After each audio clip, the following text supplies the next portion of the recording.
अस्सलाम वालेकुम फ्रेंड्स, मैं हूं मोहम्मद इस्माइल और वेलकम करता हूं आपको come to mind YouTube channel पर। तो फ्रेंड्स, आज की वीडियो में हम एक बहुत ही इंपॉर्टेंट टॉपिक पढ़ने जा रहे हैं। ये एफएससी फर्स्ट ईयर का एक इंपॉर्टेंट टॉपिक है जिसमें हम देखेंगे बॉयल्स लॉ।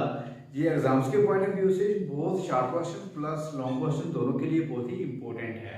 तो इसके पहले हम नॉर्मल जनरलाइजेशन देखेंगे और इसकी इक्वेशन ड्राइव करेंगे, और इसके साथ साथ हम अगर गैस का जो जो गैस के सिलेंडर में ले रहे हैं उसका अगर हम प्रेशर चेंज करते हैं तो उसके वॉल्यूम के ऊपर क्या इफेक्ट आता है इसमें हम वो देखेंगे। ठीक है, तो जब हम जनरली जस्ट बॉयल्स लॉ की बात करते हैं तो बॉयल्स लॉ में हम क्या करते हैं कि जो हमारी गैस की क्वांटिटी होती है, गैस के नंबर ऑफ मोल्स हैं, ये उनको फिक्स करते हैं, और इसके साथ साथ जो गैस का टेम्परेचर है, ठीक है, जिस सिलेंडर में गैस ली हुई है उसके जो एटमॉस्फेयर है उससे बाहर जो टेम्परेचर है, गैस का जो टेम्परेचर है उसको हम फिक्स कर देते हैं। ठीक है, तो अब हमारे बॉयल्स लॉ में क्या करेंगे, इसमें हम दो चीजें फिक्स करते हैं।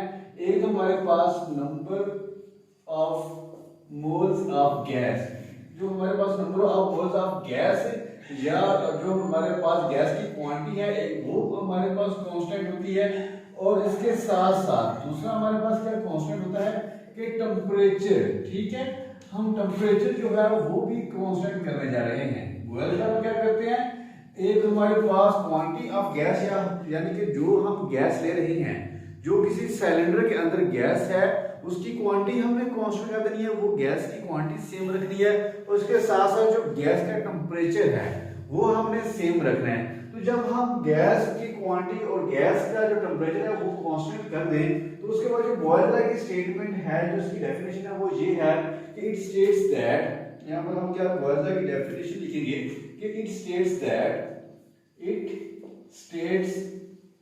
That the volume of a gas, जो भी हमारे पास गैस है उसका जो वॉल्यूम है is inversely proportional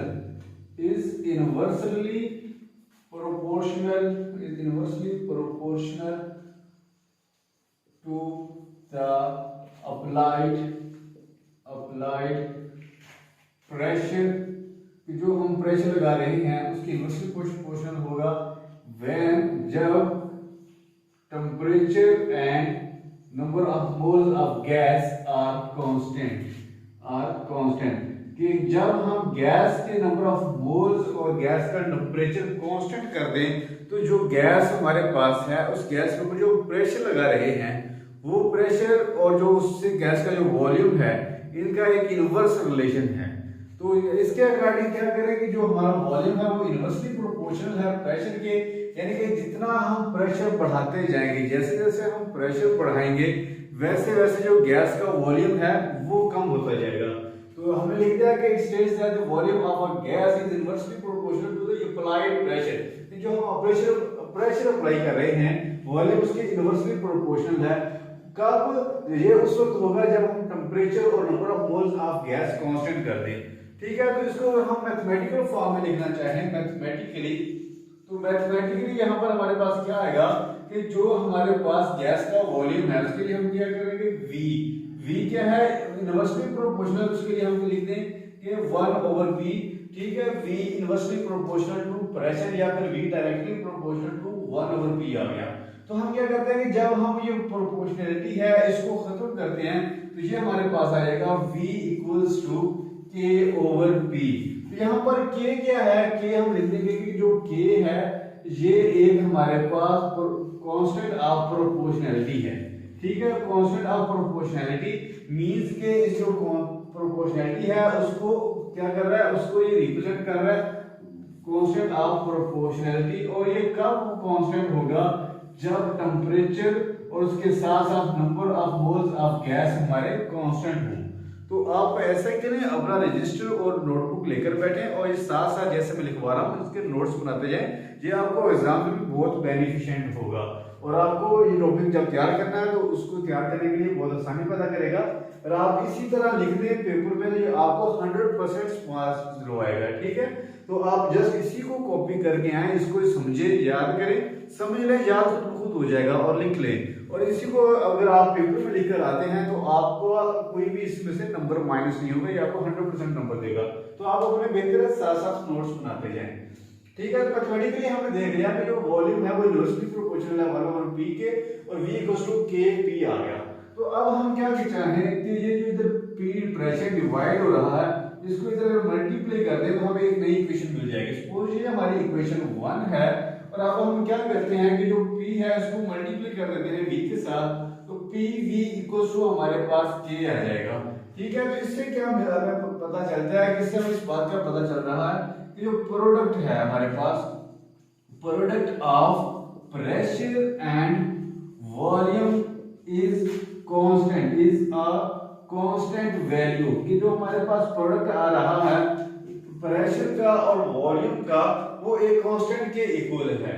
ठीक है, इसको हम बेहतर अंदाज में समझने के लिए इस डायग्राम की सपोर्ट लेते हैं कि सपोज करें हमारे पास ये एक सिलेंडर है जिसमें गैस भरी हुई है और इसके ऊपर हमने क्या एक पिस्टन लगाया हुआ है जो कि मूवेबल है, हरकत कर सकता है। तो हम क्या करते हैं इस पिस्टन को ऊपर प्रेशर अप्लाई करते हैं 2 atm का। ठीक है, तो मान लीजिए कि हमारे पास जब ये गैस थी इसके ऊपर 2 atm प्रेशर लगाया तो इसका जो वॉल्यूम था वो 1 डेसीमीटर क्यूब है। तो सपोज जो हम यहाँ पर प्रेशर लगा रहे हैं वो हम उसको बोलते हैं P1। P1 कितना है हमारे पास 2 atm। और इसी तरह जो हमारा पहले वॉल्यूम है, ठीक है, जो उस टाइम 2 atm प्रेशर लगाने से जो वॉल्यूम है सपोज हम कह देते हैं वो हमारे पास V1 है और V1 equals to 1 decimetre cube, यानी कि ये 1 डेसीमीटर क्यूब के इक्वल है। ठीक है, तो यहाँ इसके साथ एक मोनोमीटर लगा हुआ है। ठीक है, मोनोमीटर का क्या काम होता है, ये प्रेशर मेजर करता है कि कितना प्रेशर लग रहा है। तो इससे हमें पता चला कि इसके ऊपर 2 atm प्रेशर लग रहा है। तो हम क्या करते हैं कि ये इक्वेशन आ गई, अगर इसी को हम सोल्व करें, ठीक है, तो यहाँ पर हमारे पास क्या हमने देखा PV इक्वल्स टू कांस्टेंट देखा, तो हम क्या करते हैं P1V1, ठीक है, P1V1 यानी कि जो प्रेशर हमारा P1 है उसकी वैल्यू पुट करें और उसी के साथ जो हमारा V1 वॉल्यूम है उसकी वैल्यू पुट करें और इसको सोल्व कर लें तो ये हमारे पास कितना आ जाएगा। तो अगर हमारे पास यहाँ पर P1 हमने देखा 2 atm और इसी तरह हमारे पास जो V1 था वो 1 डेसीमीटर क्यूब था, तो इसको अब जब हम सोल्व करते हैं तो ये हमारे पास 2 atm डेसीमीटर क्यूब आ जाता है। ठीक है, और इसके बाद हम क्या करते हैं कि यही हमारे पास गैस थी, इसके ऊपर पिस्टन था, हम क्या करते हैं प्रेशर डबल बढ़ा देते हैं। यहाँ पर अगर हम 2 atm प्रेशर लगा रहे थे तो हम क्या करते हैं प्रेशर को 4 atm कर देते हैं, यानी कि प्रेशर डबल कर देते हैं। तो हम पढ़ चुके हैं कि एक इनवर्सली रिलेशन है, तो हम प्रेशर बढ़ाते हैं डबल करते हैं तो उसका वैसे वॉल्यूम हाफ हो जाएगा। तो इसी तरह हमारे पास अगर P2 4 atm हो तो वहां पर जो हमारा वॉल्यूम है V2 वो हम मान लेते हैं कि 1/2 डेसीमीटर क्यूब हो जाता है। तो अब अगर इसको सोल्व करें तो हमारे पास ये आ जाएगा कि P2V2 ये किसके इक्वल आएगा, प्रेशर हमारे पास 4 atm है और इसी तरह हमारे पास जो वॉल्यूम इसका हो चुका है वो 1/2 डेसीमीटर क्यूब हो चुका है। ठीक है, जब इसको हम सोल्व करते हैं 2 4 से कट जाएगा और यहाँ पर हमारे पास 2 atm डेसीमीटर क्यूब दोबारा से आ जाता है, यानी कि पहले भी हमारे पास k की वैल्यू 2 आ रही है, अब भी हमारे पास k की वैल्यू 2 आ रही है। इसको हम थर्ड एक और ट्राई करते हैं और हम क्या करते हैं कि जो हमारा प्रेशर था पहले अगर हम 4 लगा रहे थे तो अब इसको 6 atm कर देते हैं कि जो हमारा P3 है यहाँ पर हमारे पास P3 वो हम 6 atm अगर कर देते हैं तो जो हमारा वॉल्यूम है वो मान लीजिए 1/3 डेसीमीटर क्यूब हो जाता है। तो अब हम क्या करते हैं कि इसी तरह यहाँ पर हम कर लेते हैं P3V3 ये इक्वल्स आ जाएगा 6 atm जो कि हमारा प्रेशर है और इधर से हमारे पास वॉल्यूम आ जाएगा जो कि 1/3 डेसीमीटर क्यूब है। तो जब हम इसको सोल्व करते हैं तो ये भी 3 इसको कैंसिल करेगा और इसका आंसर भी हमारे पास 2 atm आएगा। तो अब हम इन तीनों इक्वेशंस को सोल्व कर चुके हैं और हम तीनों में एक ही आंसर मिल रहा है जो कि 2 atm है। तो अब हम लिख सकते हैं इससे यहाँ से जो रिजल्ट आया कि जो हमारे पास P1V1 है ये भी k के इक्वल है, P2V2 ये भी k के इक्वल है और इसी तरह P3V3 ये भी k के इक्वल है, यानी कि तीनों जो वैल्यूज हैं वो हमें एक ही कांस्टेंट वैल्यू दे रही हैं। तो यहाँ से हम एक रिलेशन ड्राइव कर सकते हैं कि P1V1 इक्वल्स टू P2V2 और ये इक्वल्स टू P3V3 भी होगा, लेकिन उसको लिखने की जरूरत नहीं है, हम जस्ट इतना ही लिखेंगे P1V1 इक्वल्स टू P2V2 इसको हम इक्वेशन नंबर 3 का नाम दे देते हैं। ये हमारे पास एक नया रिलेशन आ जाता है P1 V1 equals to P2 V2। अब हम क्या करें कि हमारे पास कोई एक गैस हो, उस गैस का हमारे पास अगर नॉन पहले प्रेशर भी है, नॉन वॉल्यूम भी है।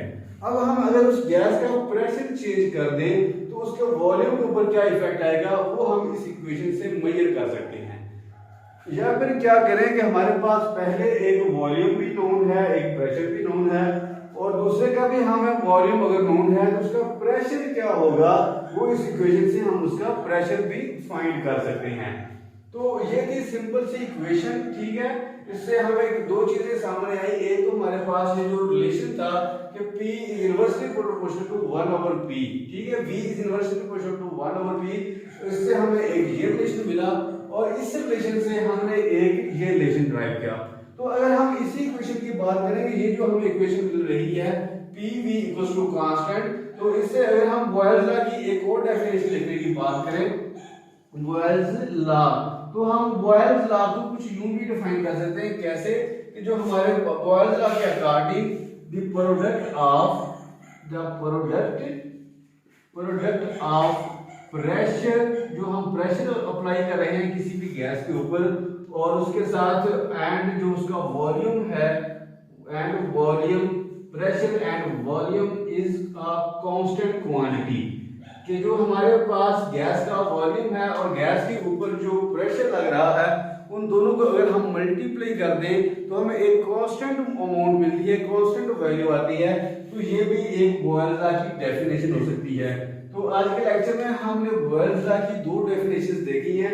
एक हमने देखा कि जो अगर हम गैस का टेम्परेचर और गैस की क्वांटिटी फिक्स करते हैं तो जो वॉल्यूम होगा वो इनवर्सली प्रोपोर्शनल होगा प्रेशर के, उससे हमें ये रिलेशन मिला। इसको रिलेशन को जब हमने फर्दर सोल्व किया तो हमें एक ये रिलेशन मिला जिसको हम यहाँ पर लिख देते हैं PV इक्वल्स टू K। तो यहाँ से हम कह सकते हैं कि product of pressure and volume is a constant quantity, वो एक कांस्टेंट क्वांटिटी है। इसको हम इस डायग्राम के जरिए, इस पिस्टन और ये जो हमारे पास सिलेंडर था, इसकी इक्वेशन वॉल्यूम के जरिए भी साबित कर चुके हैं। तो नेक्स्ट वीडियो में हम इसकी ग्राफिकल रिप्रेजेंटेशन देखेंगे। आपने इस वीडियो के साथ उस वीडियो को लाजमी देखना है, जिससे ये आपका मुकम्मल टॉपिक क्लियर हो जाएगा। मैं उसको इसके साथ ही पढ़ा सकता था, लेकिन ये वीडियो की लेंथ ज्यादा हो जाती है और इस ज्यादा लेंथी टॉपिक को संभालना स्टूडेंट्स के लिए मुश्किल होता है और इसको एंगेज करना हमारे लिए भी मुश्किल होता है। तो इसको 2 पार्ट्स में डिवाइड कर रहा हूँ। पहला पार्ट इसको यहीं पर खत्म करते हैं। नेक्स्ट पार्ट में हम देखेंगे कि जो हमारा प्रेशर है, प्रेशर का वॉल्यूम के साथ क्या रिलेशन है, इसको हम ग्राफ में देखेंगे। उसके बाद हम क्या करेंगे, प्रेशर और प्रेशर का जो रिलेशन है प्रोडक्ट के साथ, ठीक है, PV प्रेशर और जो हमारे पास प्रोडक्ट आएगा इसका क्या रिलेशन, इसको देखेंगे। और इसके बाद हम ये भी देखेंगे प्रेशर और इसके साथ साथ अगर हम वॉल्यूम का इन्वर्स कर दें तो इनका क्या रिलेशन है, इन सबको हम एक ग्राफ की शक्ल में देखेंगे। तो इंशाल्लाह इसी के साथ आज की वीडियो को खत्म करते हैं। नेक्स्ट वीडियो में इन्हीं टॉपिक के साथ मुलाकात होगी। तब तक इजाजत दीजिए। अल्लाह हाफिज।